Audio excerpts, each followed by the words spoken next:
Imaginez, vous avez 35 ans, vous êtes marié depuis 8 ans, et vous êtes assis dans votre voiture dans l'allée après une autre journée de travail de 12 heures. Vous n'avez pas envie de rentrer dans votre propre maison. Votre femme, appelons-la Sophie, ne vous a pas touché depuis des mois. Vos enfants, Léo et Chloé, remarquent à peine votre existence, et chaque conversation se transforme en une bataille pour une broutille. Vous vous tuez au travail pour subvenir aux besoins de cette famille. Pourtant, d'une manière ou d'une autre, vous êtes traité comme un invité indésirable dans votre propre foyer. Vous vous demandez « Comment en suis-je arrivé là ?» Je pensais que le mariage était censé me rendre heureux. Je pensais que c'était ça, la réussite. Et si je vous disais que ce scénario n'est pas une exception, c'est la norme? Et si je vous disais que l'institution moderne du mariage a été systématiquement conçue pour détruire le bonheur des hommes? Drainer leurs ressources et éliminer leur autorité? Et si je vous disais que la chose la plus intelligente que vous puissiez faire en tant qu'homme dans le monde d'aujourd'hui est de ne jamais vous marier du tout? Aujourd'hui, je vais vous révéler la vérité brutale sur la raison pour laquelle le mariage est un pari perdant pour les hommes au XXIe siècle. Je vais vous montrer comment la société a transformé le mariage d'un partenariat en une prison, et pourquoi les hommes qui évitent complètement le mariage sont en fait les plus intelligents. Ce ne sera pas agréable à entendre, surtout si vous êtes déjà marié ou si vous prévoyez de vous marier. Mais si vous voulez protéger votre bonheur, vos ressources et votre santé mentale, vous devez comprendre ces vérités. Les hommes qui ignorent ce conseil sont ceux qui finissent divorcés, ruinés et brisés. Les hommes qui comprennent ce que je vais vous dire sont ceux qui conservent leur liberté, leur richesse et leur tranquillité d'esprit. Soyez attentifs, car ce que vous allez apprendre pourrait vous sauver de la plus grande erreur de votre vie. Laissez-moi commencer par le problème le plus fondamental du mariage moderne. Il transforme les hommes en drones travailleurs. Ce n'est pas une hyperbole, c'est exactement ce qui arrive à la majorité des hommes mariés dans la société actuelle. Voici la formule du mariage moderne. Vous vous levez à 6 heures du matin, vous allez travailler pendant 8 à 10 heures, vous rentrez épuisé et on attend de vous que vous passiez immédiatement en mode aide ménagère. On attend de vous que vous nettoyiez, cuisiniez, fassiez la lessive, aidiez aux devoirs et vous occupiez de tout l'entretien de la maison. Pendant ce temps, aucun repas n'est préparé pour vous, aucune reconnaissance pour vos efforts et certainement aucune autorité sur les décisions du foyer. Vous êtes essentiellement devenu un employé à domicile dans votre propre maison. Vous occupez 2 emplois à plein temps, un au bureau et un à la maison, sans recevoir aucun des avantages que le mariage offrait traditionnellement aux hommes. Pensez-y logiquement. Autrefois, le mariage était un partenariat où les 2 parties apportaient une valeur spécifique à la relation. L'homme fournissait les ressources et la protection, tandis que la femme apportait le soutien domestique et l'affection. Les 2 rôles étaient respectés et nécessaires, mais le mariage moderne a éliminé le rôle féminin tout en doublant le rôle masculin. On attend toujours de vous que vous soyez le principal soutien de famille, mais maintenant on attend aussi de vous que vous soyez le co-responsable du ménage, le coparent et le système de soutien émotionnel. Pendant ce temps, votre femme est libre de poursuivre sa propre carrière, ses propres intérêts et ses propres objectifs, sans aucune obligation de vous soutenir en retour. C'est pourquoi tant d'hommes mariés se sentent épuisés, peu appréciés et pleins de ressentiment. Ce ne sont pas de mauvais hommes. Ce sont des hommes qui ont été piégés dans un arrangement fondamentalement injuste. Voici une vérité psychologique que la société refuse de reconnaître. Les hommes ont besoin de respect comme ils ont besoin d'oxygène.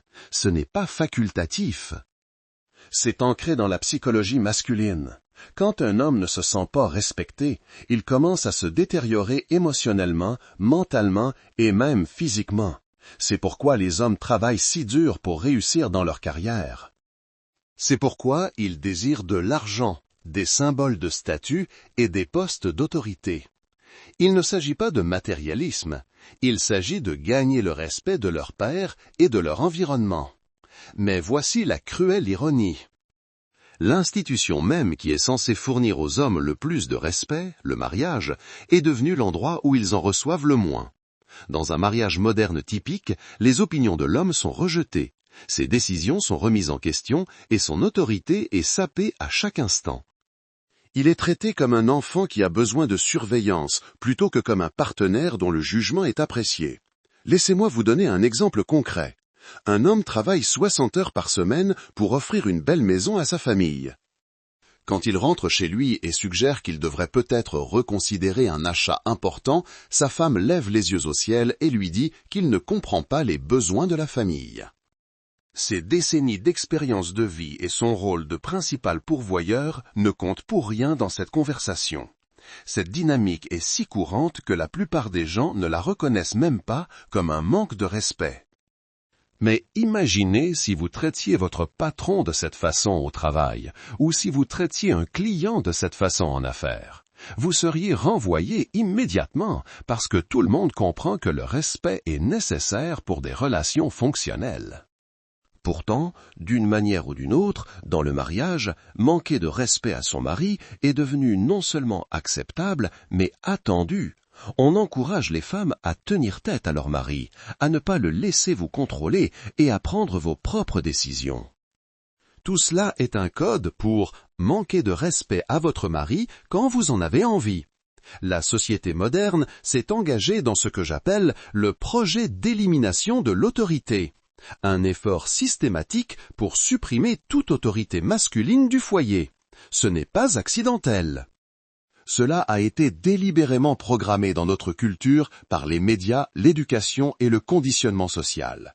Allumez n'importe quelle émission de télévision ou film et vous verrez le même schéma se répéter à l'infini.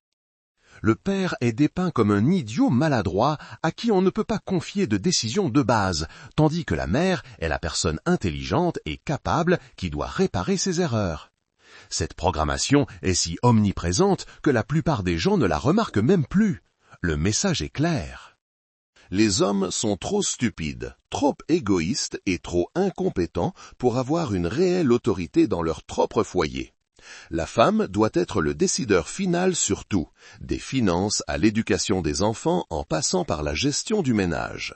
Mais voici ce que cette programmation ignore. L'autorité n'est pas une question de domination, c'est une question de responsabilité. Lorsque vous retirez l'autorité d'un homme, vous lui retirez également sa capacité à prendre la responsabilité du bien-être de sa famille. Vous le transformez en passager de sa propre vie. Cela crée un paradoxe psychologique qui détruit la santé mentale des hommes. Ils sont tenus responsables de la sécurité financière de leur famille, mais ils ne sont pas autorisés à prendre les décisions financières. On attend d'eux qu'ils protègent leur famille, mais ils ne sont pas autorisés à fixer les règles qui assurent la sécurité de la famille. Ils sont censés être le chef de famille en titre seulement, sans aucun pouvoir réel pour diriger. C'est pourquoi tant d'hommes mariés se sentent impuissants et frustrés. Ils sont tenus responsables de résultats sur lesquels ils n'ont aucun contrôle. C'est comme si on vous disait que vous êtes le PDG d'une entreprise, mais que vous n'êtes pas autorisé à prendre de décisions exécutives. D'un point de vue purement logique, le mariage moderne n'offre aux hommes aucune incitation et des risques massifs. Analysons le rapport coûts-avantages. La compagnie que vous pouvez obtenir en fréquentant quelqu'un. Des relations sexuelles régulières qui statistiquement diminuent considérablement après le mariage. Avoir des enfants que vous pouvez avoir sans mariage. L'approbation sociale qui dure environ 5 minutes. 50% de vos biens si le mariage échoue. Des paiements potentiels de pension alimentaire pendant des années ou des décennies. Perte d'autorité dans votre propre maison. Diminution de l'intimité sexuelle, augmentation du stress et des responsabilités, liberté et flexibilité limitées. Perte potentielle de l'accès à vos enfants en cas de divorce. Quand on regarde cela objectivement, quel homme rationnel signerait pour un tel accord?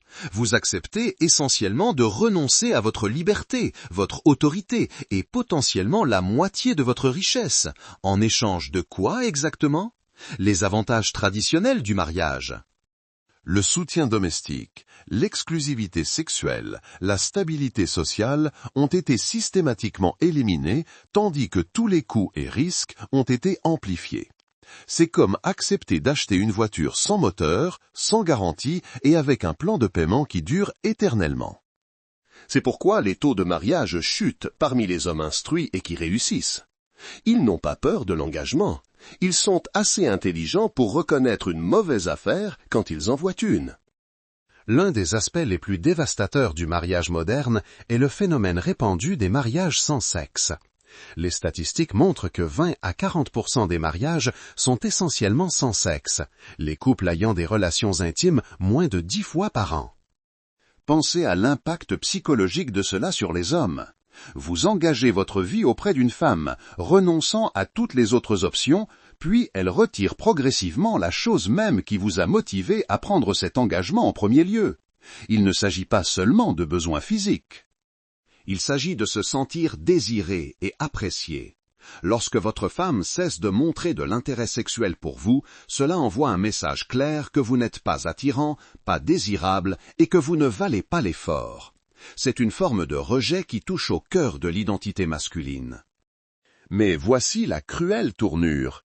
Vous n'êtes pas autorisé à chercher cette validation ailleurs. Vous êtes piégé dans une situation où vos besoins ne sont pas satisfaits, mais il vous est interdit de les satisfaire ailleurs. Vous êtes essentiellement condamné à une vie de frustration sexuelle et de rejet émotionnel. Beaucoup d'hommes essaient de résoudre ce problème en communiquant leurs besoins, en étant plus romantiques ou même en allant en thérapie. Mais ces efforts fonctionnent rarement, car le problème sous-jacent n'est pas la communication. C'est la structure fondamentale du mariage moderne qui élimine l'incitation des femmes à maintenir l'attirance et l'effort. Lorsque les femmes ont une sécurité totale et savent que leur mari ne peut pas partir facilement, elles cessent souvent de faire les efforts que l'attirance exige. Pourquoi le feraient-elles ? Elles ont déjà tout ce qu'elles veulent, la sécurité financière, le statut social et le soutien émotionnel, sans avoir à tenir leur part du marché. L'aspect peut-être le plus insidieux de cette situation est la manière dont la société a programmé à la fois les hommes et les femmes pour accepter cet arrangement dysfonctionnel. Cette programmation commence dans l'enfance et se poursuit à travers tous les aspects de notre culture. À l'école, on apprend aux garçons que la masculinité est toxique et qu'ils doivent réprimer leurs instincts naturels de leadership et d'autorité. On leur dit que vouloir du respect est démodé et qu'ils devraient être heureux de simplement servir les autres sans reconnaissance.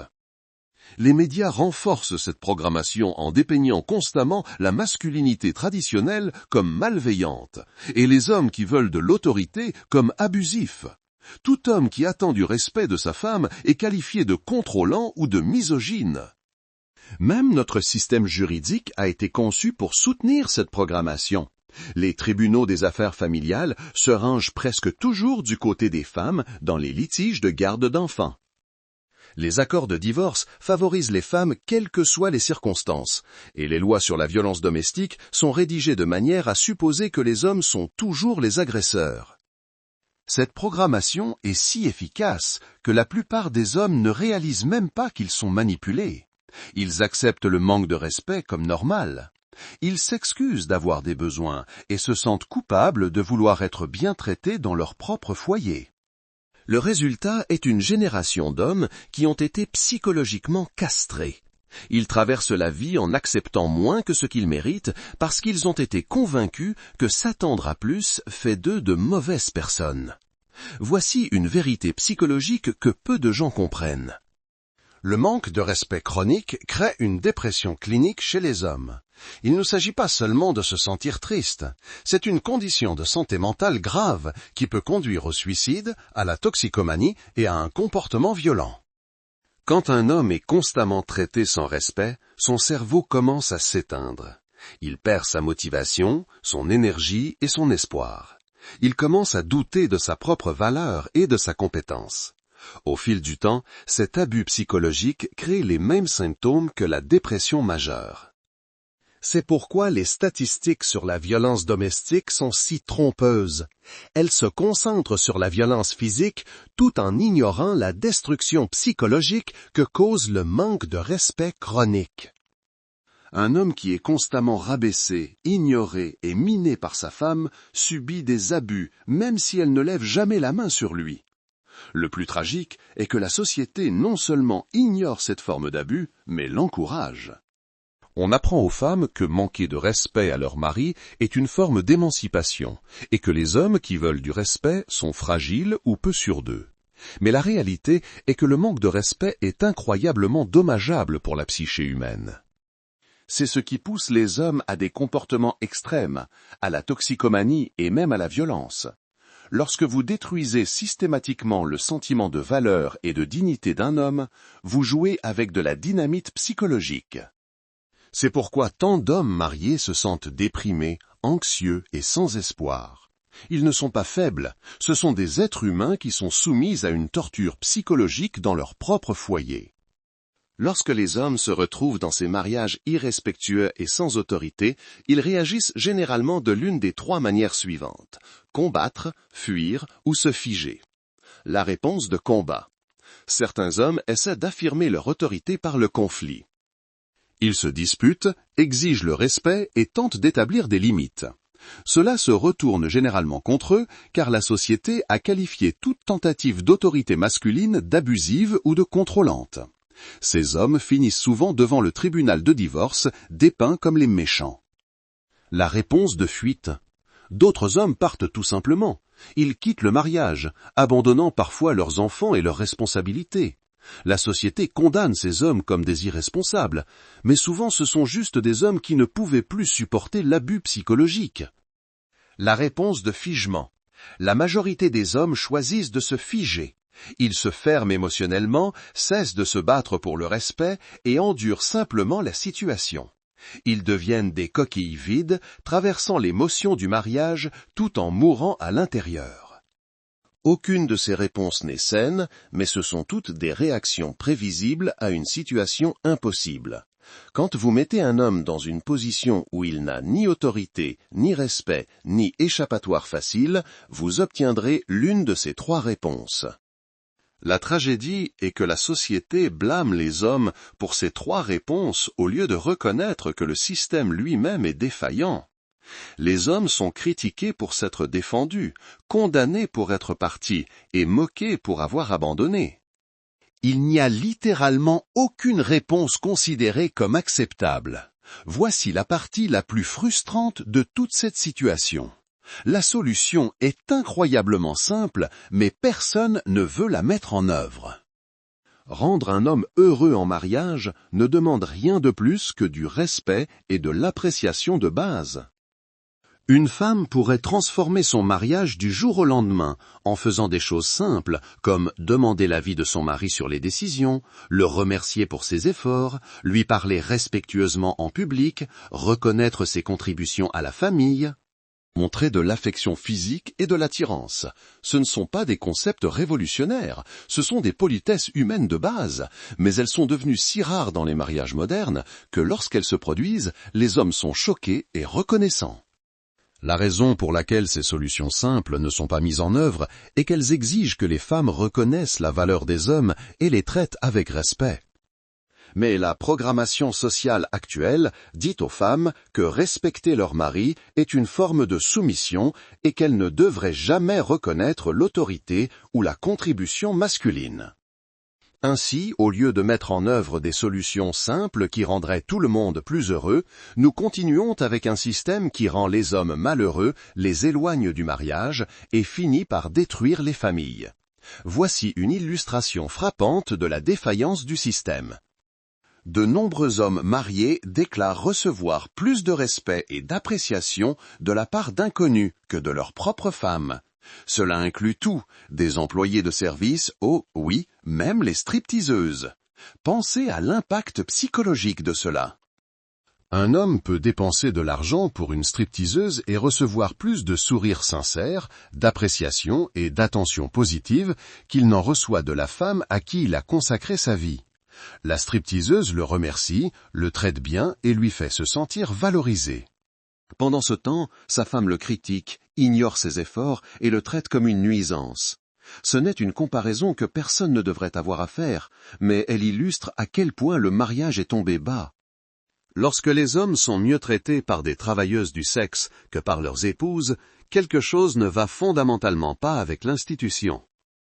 La stripteaseuse n'aime pas l'homme, mais elle le traite avec un respect de base, parce qu'elle comprend que le respect est nécessaire pour une interaction fonctionnelle.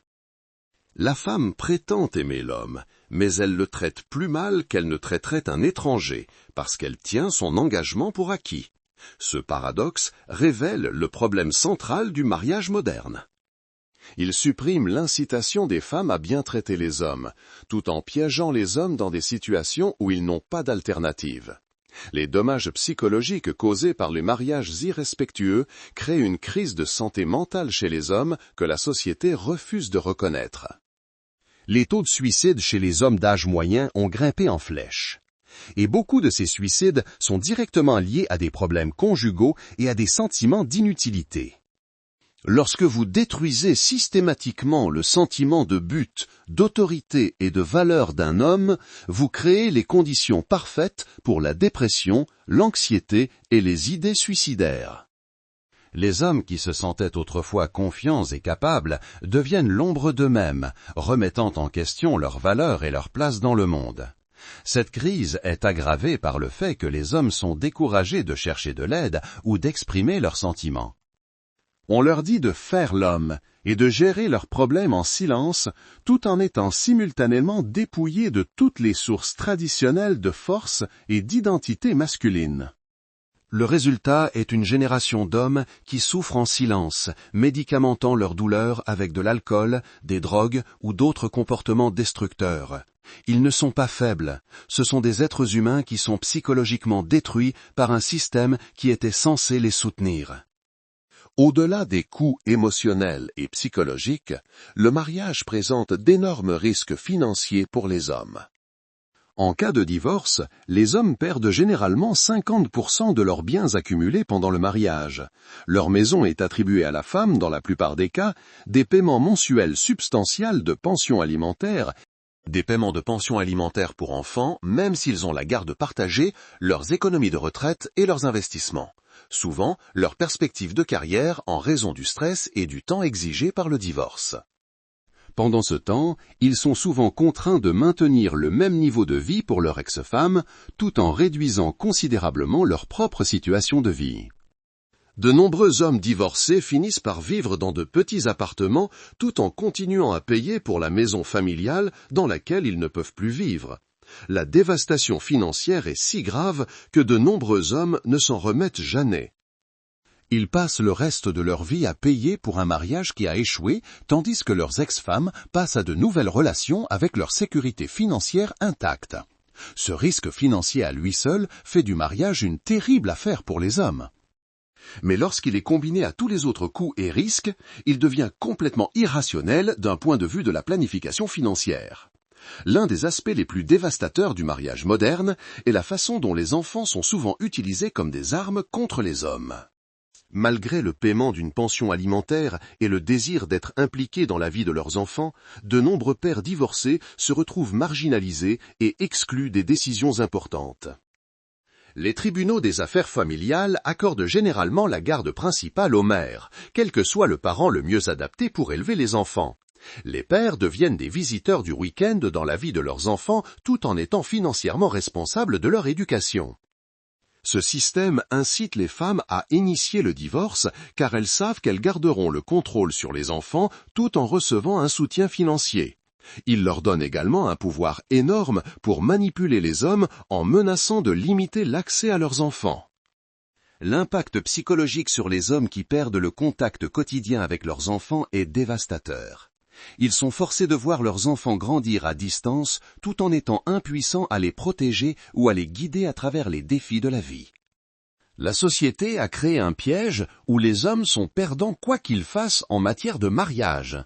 Si vous vous mariez et que ça échoue, on vous reproche de ne pas avoir été un assez bon mari. Si vous choisissez de ne pas vous marier, vous êtes qualifié de phobique de l'engagement ou d'avoir peur des responsabilités. Cette pression sociale force de nombreux hommes à contracter des mariages qu'ils ne veulent pas vraiment, ce qui entraîne des résultats négatifs prévisibles.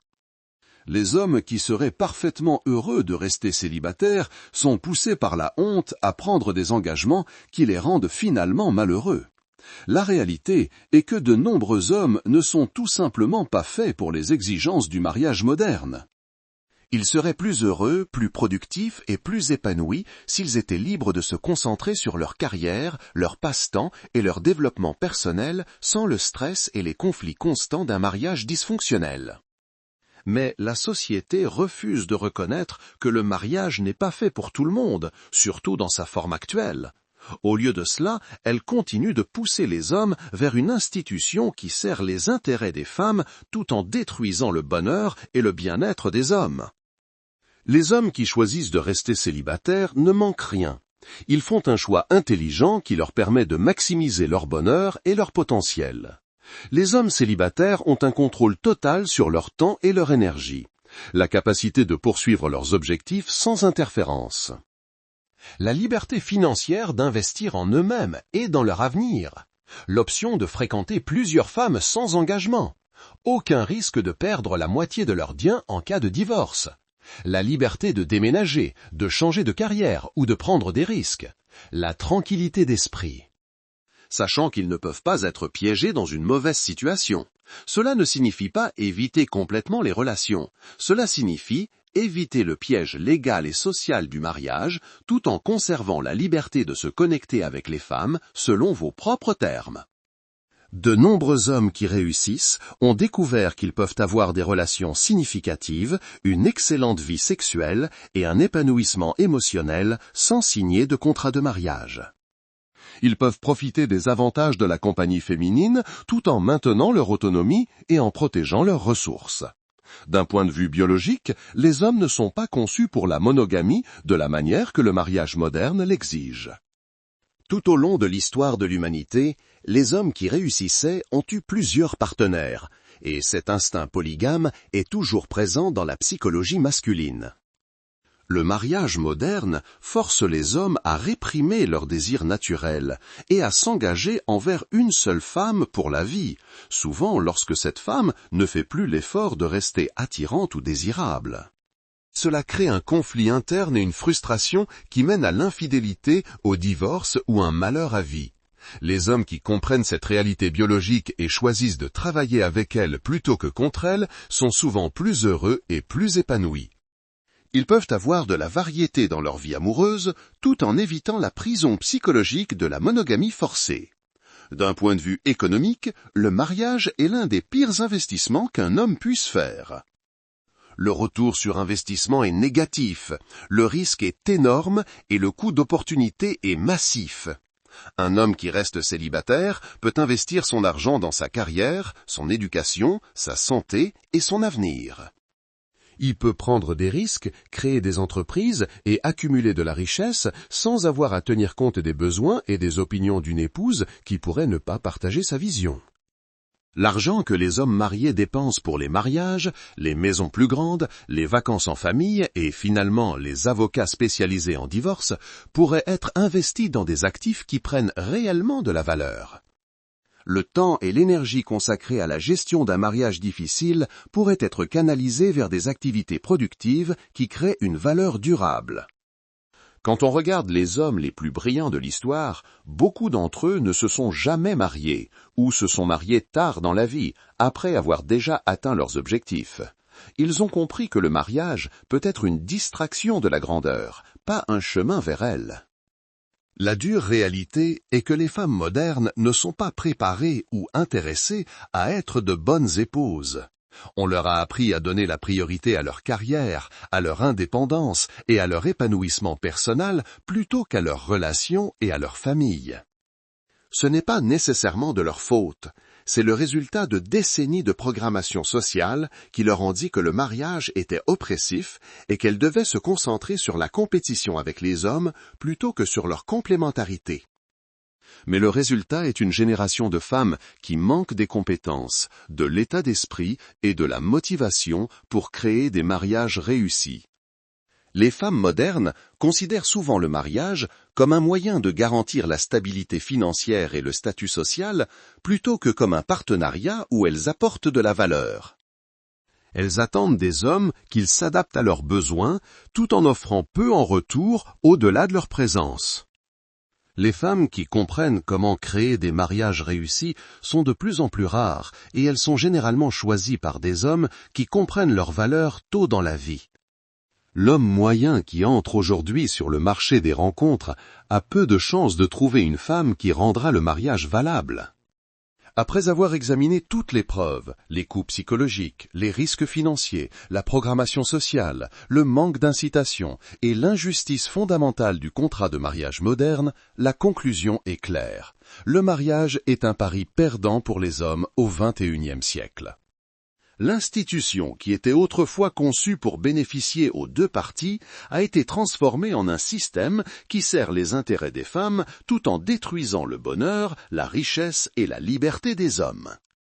Le pari intelligent est d'éviter complètement le mariage et de créer une vie qui maximise votre potentiel sans les contraintes et les risques d'un engagement légal. Cela ne signifie pas que vous ne pouvez pas avoir de relations, d'amour ou de compagnie.